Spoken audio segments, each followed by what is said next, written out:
Hello, good evening. Welcome to Business Live. Tonight on the program, ADB gives 23 million cedis to poultry farmers to give sector a facelift.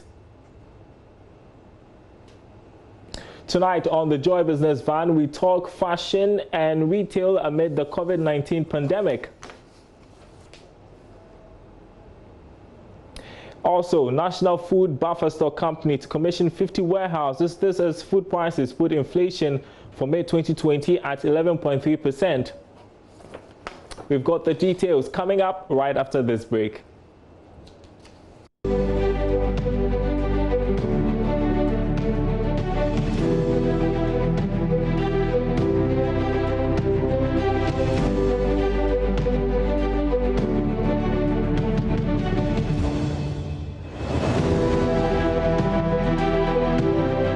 Tonight, players in Ghana's poultry value chain are to expect the needed capacity to meet local demand for poultry products, as ADB has presented a credit finance of 23 million cedis to 6 beneficiaries in the Bono region.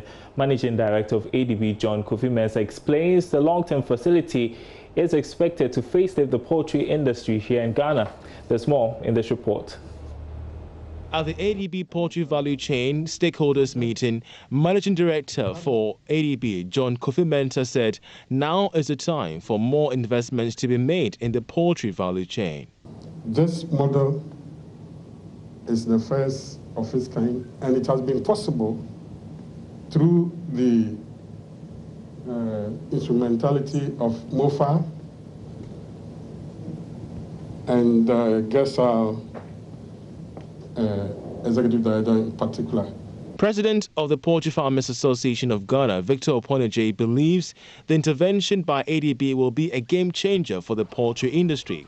He tells Joy Business poultry farmers are keen on increasing capacity to meet local demand. Once they are investing so much in it, I think it's a good initiative, and we will take opportunity to produce to fill the gap or what the Ghanaians need, because we know there has been a lot of impulse in the country, and this will be a beginner to reduce the impulse so that we can produce locally. We need to resource them so that they can bring in the breeders, the broiler breeders, to get the day-old chicks for the project. The 23 million cedi facility was presented through a dummy check to 6 beneficiaries from the Bono region with a refinancing plan of less than 10% interest. ADB plans to replicate this intervention across other regional capitals. While still on food matters, the National Buffer Stock Company says it will commission 50 warehouses in July as part of efforts to shore up storage capacity by government. The 1,000 each capacity warehouses will be used as storage facilities for government business. Odilia Ntiamwa spoke with the CEO of NAFCO, Hanan Abdul-Wahab. A strategy or a plan for the COVID-19, short-term, medium-term and long-term. So far we have just executed the short-term plan, that is distribution of the dry food to the feed-based organizations.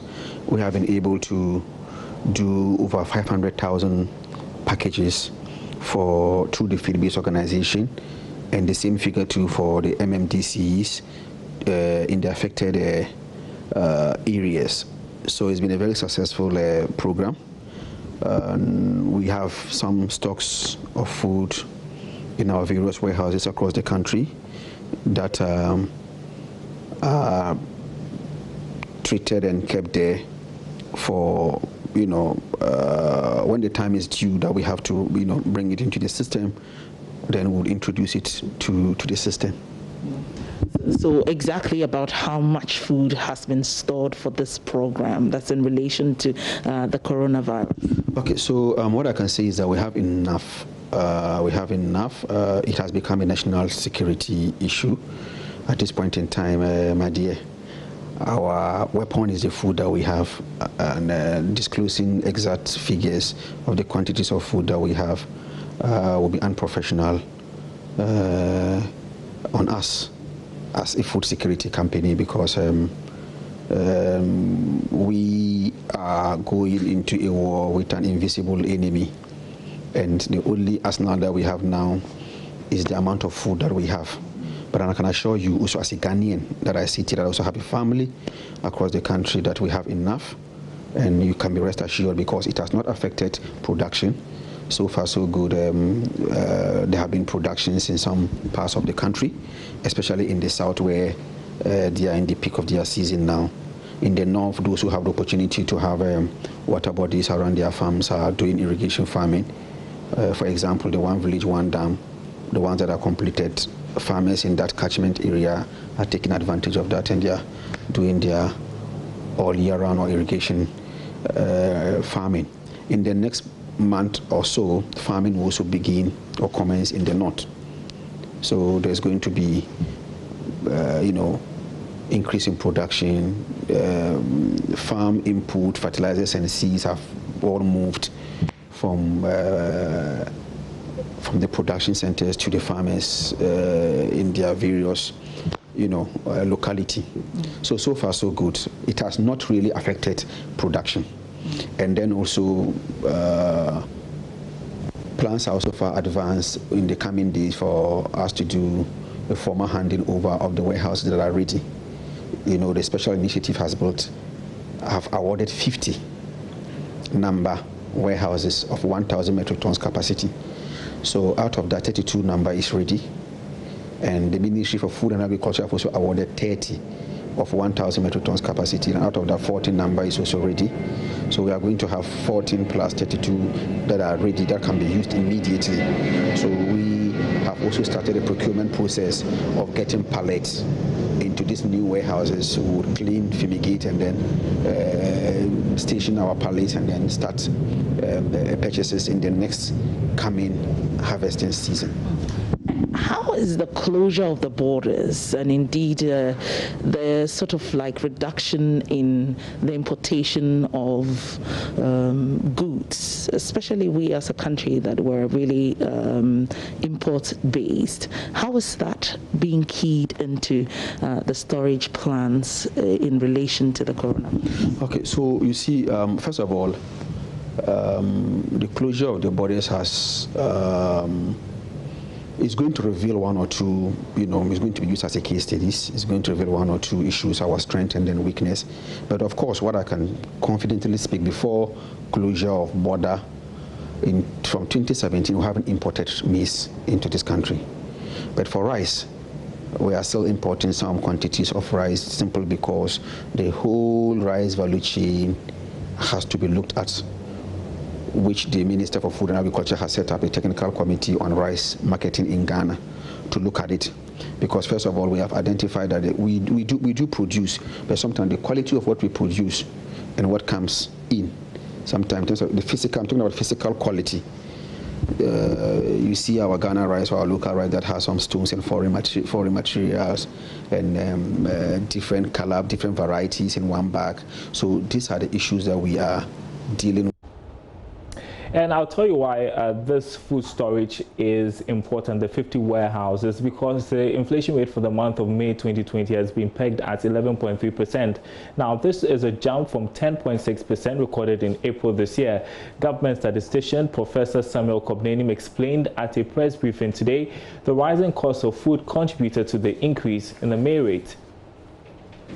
In terms of contribution to year-on-year inflation, we see food as the major contributor, and food is contributing about 56 percentage points. Again, in April 2020, we saw food inflation contributing close to 60%, so the contribution of food has slowed down in May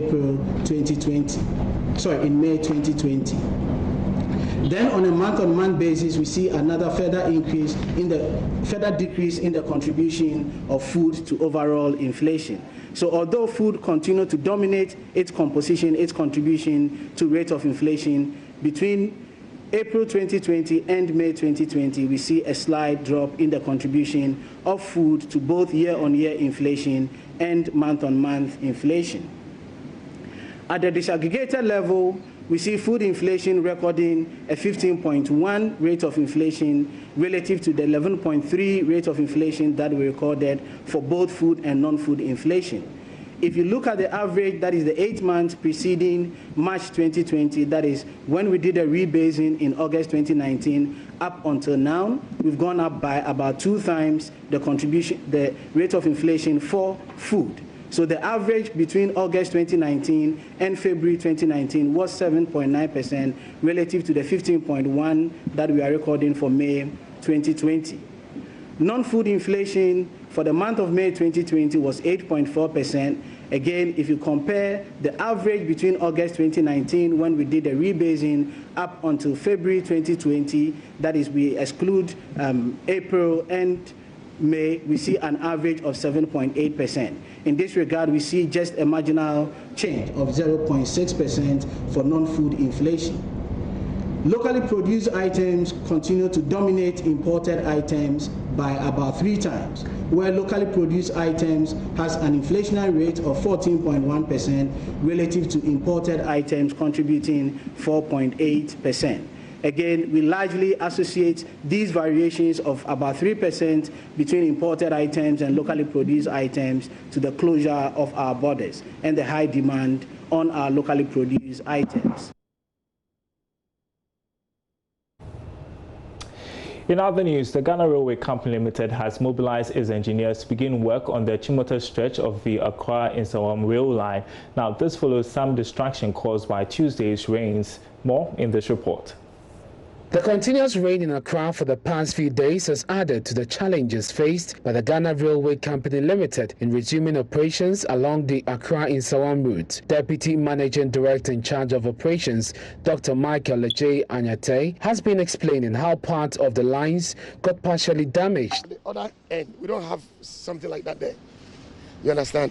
So the water, when it's coming with that force, gushes through this area that's behind the center pier, and then washes the track embankment, laying the track bare.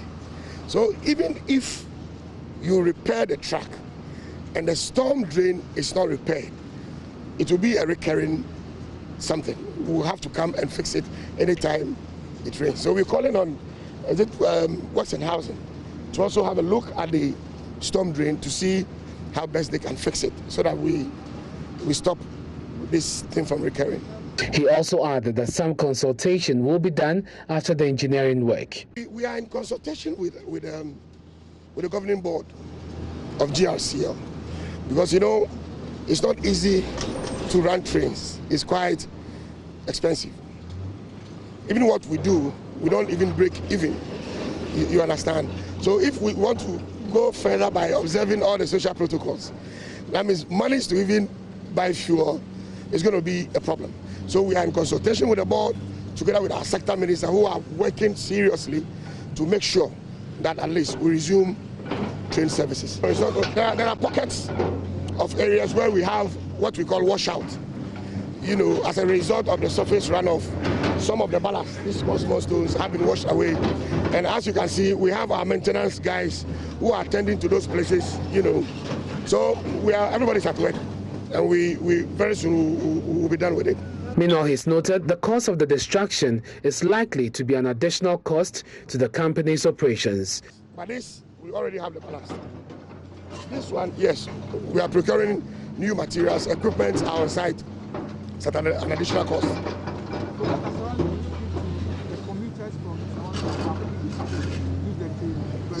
Once we've finished with the consultations, and then we've improved on the track integrity to ensure their safety when they are on board the trains. We will then come and then tell them when we are going to resume. But I can assure you it wouldn't be long. Activities of some squatters also pose a threat to the line. Ebenezer Sabote's report for Joy Business. Well, let's move on away from that. The fashion industry has not been spared the chaos of COVID-19. Production cycles and retail operations have been put on pause for months. It is a tough time for fashion retailers as consumer demand has also reduced. However, for Linda Akwesi-Kote, the pandemic is opening opportunities for her chain of fashion stores, Linax Collections. She is our feature today on the Joy Business Van.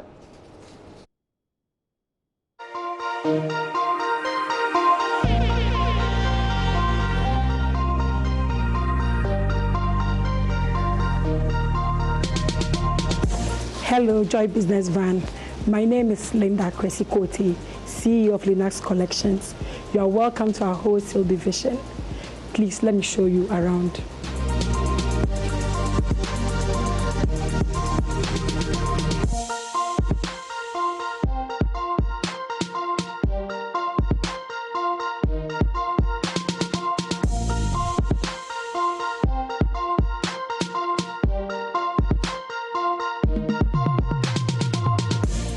At Linux Collections, we stock ladies' clutches, bags, totes, side bags, and work bags. We also have ladies' slippers, flat slippers, heels, shoes, workwear, and then we deal in clothing too. In the clothing section, we have clothes which are imported from Dubai, from Turkey, and from the UK.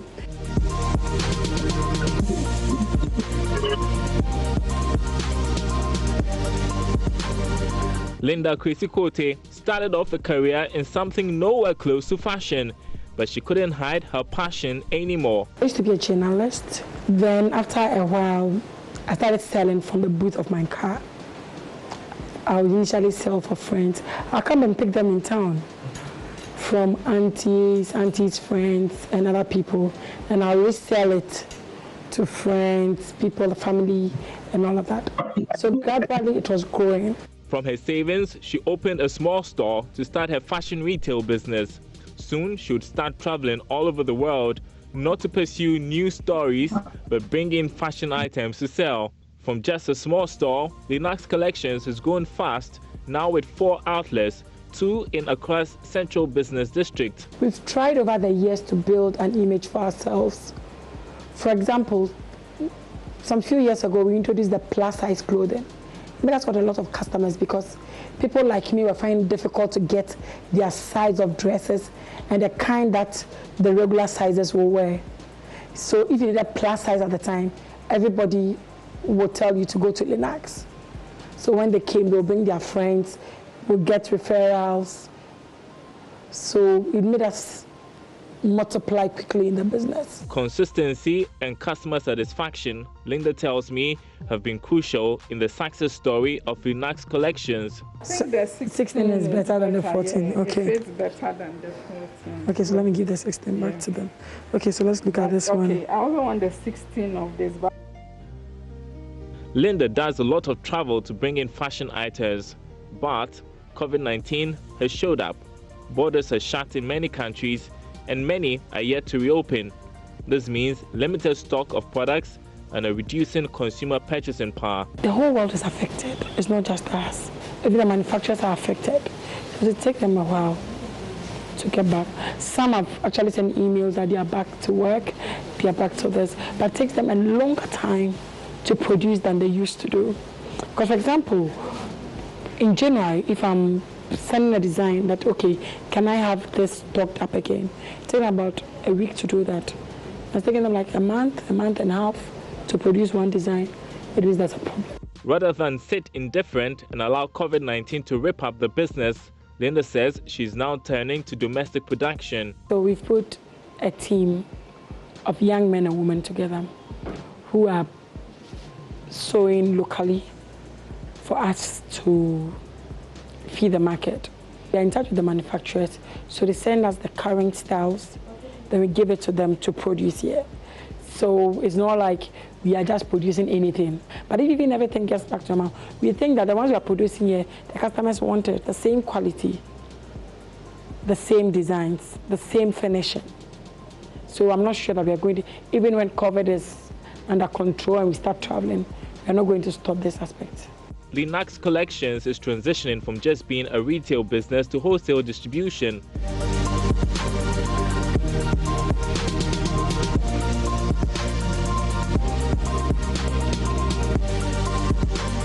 Linda is excited about this new phase of her business because producing locally means reducing over-reliance on other markets and creating jobs during these difficult times. Linux is solution-driven. What we seek to do is to provide solutions to what our customers are looking for. In the future, we intend to open shops in all the metropolis, the regional capitals, so that we get closer to the people. And also, we intend to do most of our flip-flops locally, so that we can increase our range and the designs to serve our customers better. So we have a variety, more varieties than we used to bring.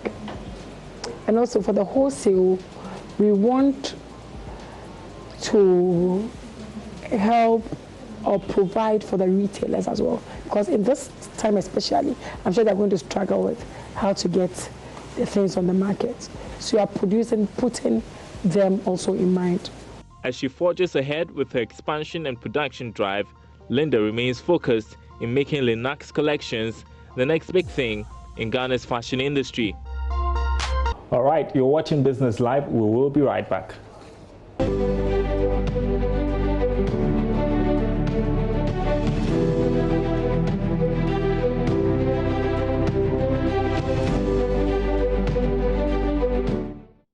All right, and before we go tonight, the amount of money spent by the Bank of Ghana on currency issuance for the last year witnessed a significant increase.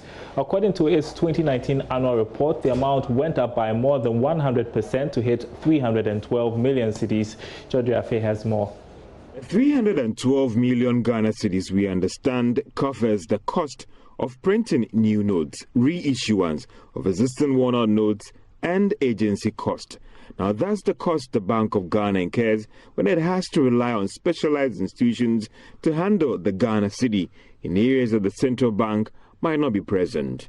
In terms of the actual breakdown, the cost of agency fees, however, declined from 2 million Ghana cedis to 1.9 million Ghana cedis in 2019. Note printing, which could cover the cost of reissuance of existing notes as well as new denominations, went up significantly to hit 306 million Ghana cedis, while other expenses, however, declined from 4.8 million Ghana cedis in 2018 to 3.9 million Ghana cedis in 2019. In terms of the actual amount of Ghana cedis in circulation, as at the end of last year, the Bank of Ghana annual report showed that it was pegged at around 16.2 billion Ghana cedis. And that's our program tonight. Thanks for watching. My name is Darryl Kwao.